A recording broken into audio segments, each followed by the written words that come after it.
सबसे पहले हम पढ़ते हैं इंग्लिश सेकंड में सबसे छोटी भूमिका जो होती है, सबसे छोटी भूमिका, सबसे छोटा इकाई कह सकते हैं, सबसे छोटी इकाई होती है अल्फ़ाबेट। हम कह सकते हैं अल्फ़ाबेट क्या होते हैं? अल्फ़ाबेट होते हैं वर्णमाला हम कह सकते हैं। अल्फ़ाबेट इंग्लिश का सबसे जीरो लेवल का क्वेश्चन होता है, सबसे जीरो लेवल अल्फ़ाबेट कितने होते हैं? 26 अल्फ़ाबेट 26 होते हैं। अल्फ़ाबेट की हिंदी होती है वर्णमाला। अल्फ़ाबेट की हिंदी अगर वर्णमाला होती है, हम कैसे इसको प्रूफ करते हैं वर्णमाला? जैसे वर्णमाला अल्फ़ाबेट 26 कुछ लोग कहीं लिखा होता है, कुछ लोग पढ़ते भी हैं अल्फ़ाबेट को 26, लेकिन अल्फ़ाबेट 26 नहीं होते हैं। अल्फ़ाबेट केवल एक होते हैं। अल्फ़ाबेट की हिंदी होती है वर्णमाला। जैसे हम कह सकते हैं मोतियों की माला मोतियों की होती है, उसमें माला एक ही होती है, वर्णमाला एक ही होती है, मोतियों की माला एक ही होती है, लेकिन मोतियाँ कई सारे होते हैं। वैसे वर्णमाला एक ही होती है, लेकिन वर्ण कई सारे होते हैं। वर्णमाला एक होती है और वर्ण कई सारे होते हैं। वर्णों को जोड़कर एक एक वर्ण जोड़ते हैं तो शब्द बनते हैं। एक एक वर्ण जुड़ते हैं तो शब्द बनते हैं। There is only one alphabet, केवल और केवल एक अल्फ़ाबेट होते हैं।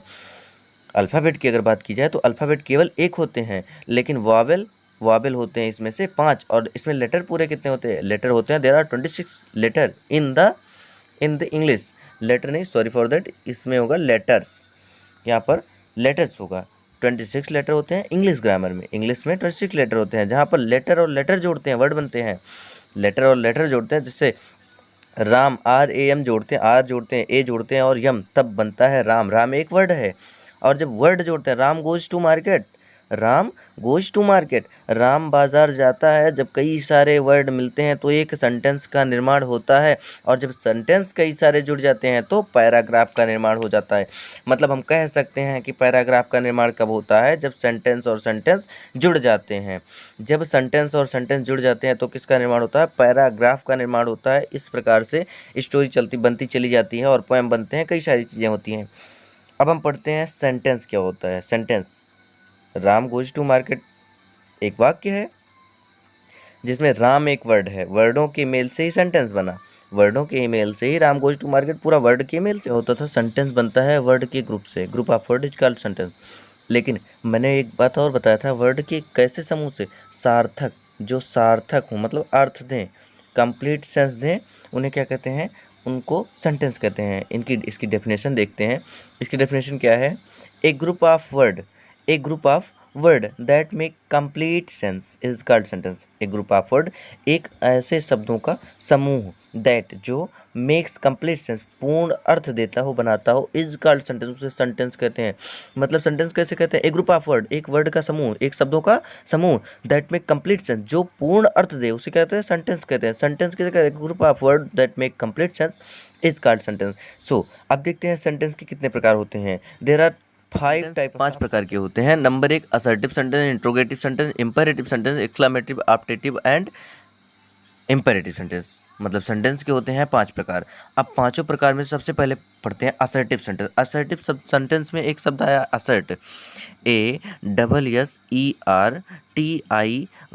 असर्टिव। असर्टिव में सबसे एक वर्ड आया है असर्ट वर्ड आया है ना, अगर IVE कर दे असर्ट। असर्ट माने होता है बताना या फिर प्रकट करना। जैसे मैं कहूँ माय नेम इज़ आकाश तिवारी, मेरा नाम आकाश तिवारी, अगर मेरा नाम आकाश तिवारी मैं बता रहा हूँ तो मैं अपने बारे में बता रहा हूँ। जहाँ पर कोई बात की जाए, जिस सेंटेंस में, जिस वाक्य में किसी को कोई बताने की बात की जाए, उसे क्या कहते हैं? उसे असर्टिव सेंटेंस कहते हैं। जैसे sentence that's tell me about anything, जो हमें बताते हैं, कोई शब्द बताते हैं, मतलब आप किसी से कोई शब्द बता रहे हो, कोई आपको कुछ बता रहा है। किसी सेंटेंस में अगर आपको बताने की कोई फीलिंग आ रही है तो उससे आप क्या कहेंगे? तुरंत उसे असर्टिव सेंटेंस कह देंगे। जैसे I am going to Kanpur, मैं कानपुर जा रहा हूँ। कोई कह रहा है मैं कानपुर जा रहा हूँ, अगर वो कानपुर जा रहा है तो ठीक है, वो कानपुर जा रहा है, बता रहा है ना कि मैं पहले से आपसे बता रहा हूँ I am going to Kanpur, मैं कानपुर जा रहा हूँ। I live in Ambedkar Nagar, मैं अम्बेडकर नगर में रहता हूँ। ये तो कोई बता रहा है ना कि मैं अम्बेडकर नगर में रहता है। आई बाई ए बुक, मैं एक बुक खरीदता हूँ, तो वो बता रहा है। बताने का सेंस, अगर किसी जगह पे बताने का सेंस आया तो आप क्या कहोगे? Assertive sentence. इसी प्रकार से अगर हम देखें इंट्रोगेटिव सेंटेंस जो होते हैं, इंट्रोगेटिव सेंटेंस में क्या होता है? कुछ प्रश्न पूछने का भाव होता है। इंट्रोगेटिव में प्रश्न पूछने का भाव होता है। और इंपेरेटिव में क्या होता है? इंपेरेटिव में एडवाइस, आर्डर या फिर एनी रिक्वेस्ट का भाव होता है। और ऑप्टेटिव सेंटेंस में क्या होता है? ऑप्टेटिव सेंटेंस जो होता है वो हमारी सडन फीलिंग को व्यक्त करता है। कैसी फीलिंग को? वो हमारी सडन फीलिंग को व्यक्त करता है। SUDDEN, सडन माने अचानक से होने वाली किसी फीलिंग को, कि अरे बाप रे, एलॉस शी इज नो मोर, वो अब नहीं रही, ये कहता है ऑप्टेटिव सेंटेंस। और एक्सक्लेमेटिव क्या कहता है? हुर्राह, HURRAH, hurrah, India won the match. Hurrah के बाद तुरंत लगता है ऊपर डंडा नीचे बिंदी, इसको कहते हैं exclamation mark, EXCLAMATION, exclamation MARK mark. Exclamation mark क्या होता है? ये होता है एक्सक्लामेशन मार्क। एक्सक्लामेशन मार्क सीधी एक ऊपर डंडा और नीचे बिंदी, इसको कहते हैं एक्सक्लामेशन मार्क। ये अगर किसी शब्द वर्ड के और एक बात और, ये एक्सक्लामेशन मार्क एक्सक्लामेशन वर्ड के तुरंत बाद आता है। एक्सक्लामेशन मार्क एक्सक्लामेशन वर्ड के तुरंत बाद आता है। जैसे अगर मैं लिख दूं हुर्राह, HURRAH, हुर्राह, इसके तुरंत बाद लगेगा इंडिया वोन ऑन द मैच। अगर मैंने लिखा hurrah India won the match, India match जीत गया, वाह क्या खुशी की बात है। अगर इंडिया मैच जीत गया खुशी की बात है, तो इसमें हुर्रा शब्द क्या है? यही तो ग्रेट जॉय, यही तो प्रकट कर रहा है। ग्रेट जॉय यही तो प्रकट कर रहा है, मतलब खुशी वाली संभावना यही तो बता रहा है।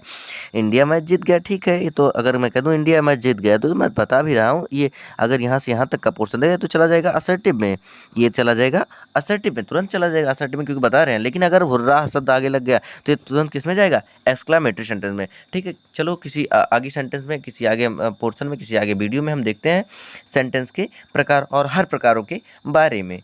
अभी आज के लिए इतना ही, मिलते हैं किसी और वीडियो लेक्चर में। Till then take care.